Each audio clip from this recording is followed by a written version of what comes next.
అదేవిధంగా తెలంగాణ రాష్ట్రంలో ఆర్టీసీ బస్సుల్లో మహిళలకు ఉచిత ప్రయాణం ఏర్పాటు చేస్తే చాలామంది మహిళలు బస్సుల్లో ఉచిత ప్రయాణం మాత్రమే చేయగలరని భావిస్తున్నారు. కానీ ఆర్టీసీకి 1000 బస్సులను కొనుగోలు చేసి 1000 బస్సులకు తెలంగాణ స్వయం సహాయక మహిళలు యజమానులుగా మారి ఆర్టీసీకి ఈరోజు ట్రాన్స్పోర్ట్ కార్పొరేషన్కి ఈరోజు వాళ్ళు బస్సులను పెట్టి ఈరోజు తెలంగాణ రాష్ట్రంలో నడుపుతున్న బస్సుల్లో 1000 బస్సుల భాగస్వామ్యం ఈరోజు మహిళల చేతుల్లో ఆర్థిక శక్తిని పెంచడానికి ఈరోజు తెలంగాణ రాష్ట్ర ప్రభుత్వం వాళ్ళకి అవకాశం ఇచ్చింది. ఇదే కాదు, తెలంగాణ రాష్ట్ర ప్రభుత్వం వివిధ జిల్లాలలో ప్రభుత్వ స్థలాలను కేటాయించి పెట్రోల్ బంకులు నడపడానికి ఈరోజు ఆడపిల్లలకే స్వయంగా పెట్రోల్ బంక్స్ నిర్వహించడానికి ఈరోజు మహిళా శక్తి ఈరోజు మనం ప్రోత్సహిస్తున్నాం. ఎక్కడ అవకాశం ఉంటే అక్కడ ఆడపిల్లలకు ఈరోజు ఆర్థికంగా నిలబడడానికి అవకాశం ఇచ్చినాం.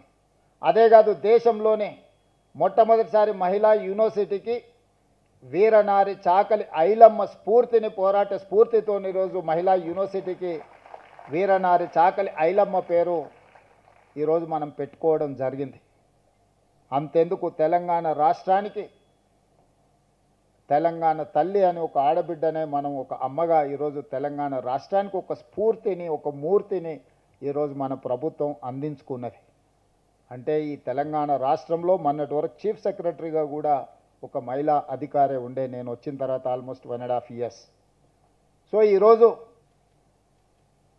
Vigilance and enforcement DG Shikha Goyal, anti corruption bureau DG Shri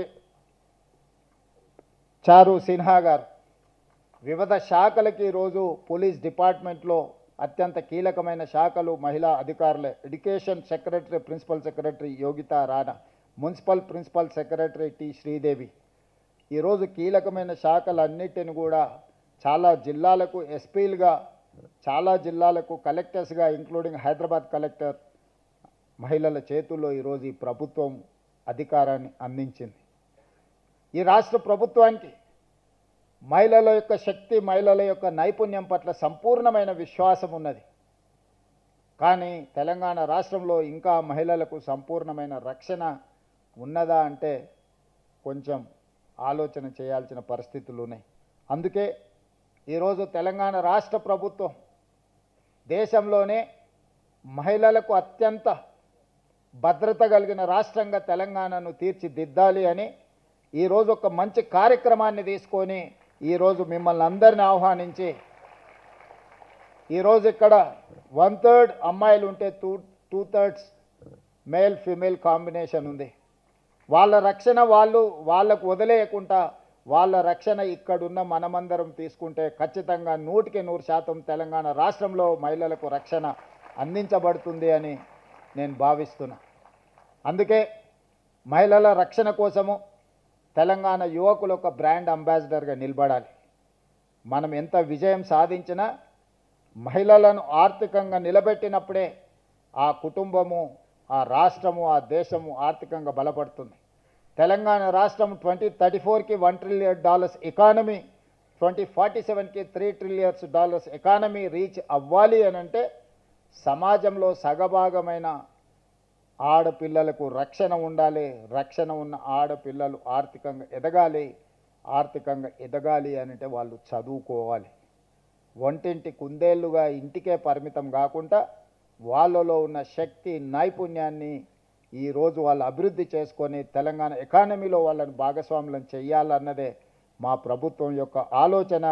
ఈరోజు ప్రపంచంలో ఏ అభివృద్ధి చెందిన దేశాన్నైనా చూడండి, ఏ దేశంలో అయితే మహిళలు ఎంటర్‌ప్రెన్యూర్స్గా, మహిళలు ఎంప్లాయీస్గా, మహిళలు సైంటిస్టులుగా, లేకపోతే డాక్టర్లుగా, లాయర్లుగా, ఇంజనీర్లుగా రాణించినరో ఆ దేశంలో ఆర్థిక పురోగతి సాధించినాయి.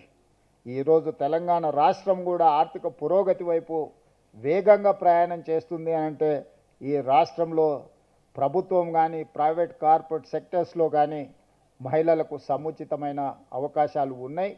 వాళ్ళు ఇంకా రాణించాలి, ధైర్యంగా వాళ్ళు ఉద్యోగ ఉపాధి అవకాశాలను నిర్వహించాలి అని అంటే ఆ మహిళలకు రక్షణ ఉండాలి.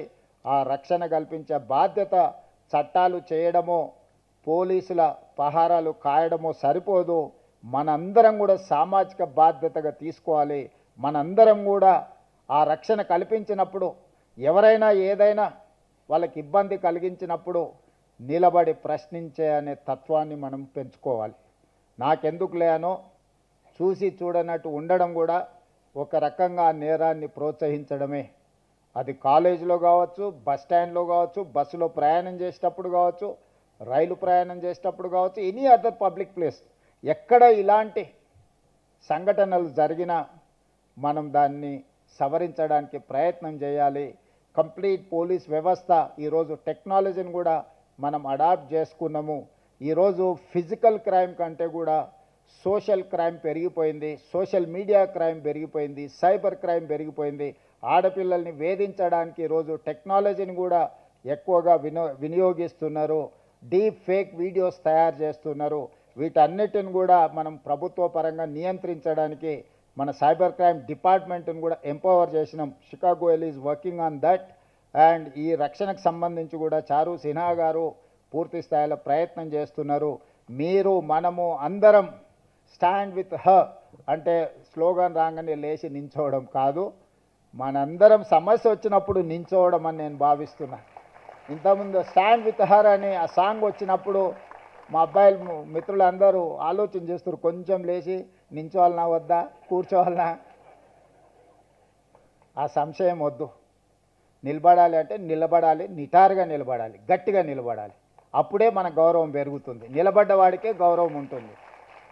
సహాయంగా నిలబడ్డవాడికి మర్యాద కూడా ఉంటుంది. గౌరవం మర్యాద అనేది మన బాధ్యతగా భావించి అలా ముందుకు వెళ్ళాలి అని భావిస్తూ మీ అందరి దగ్గర సెలవు తీసుకుంటున్నా. ధన్యవాదాలు మిత్రులారా.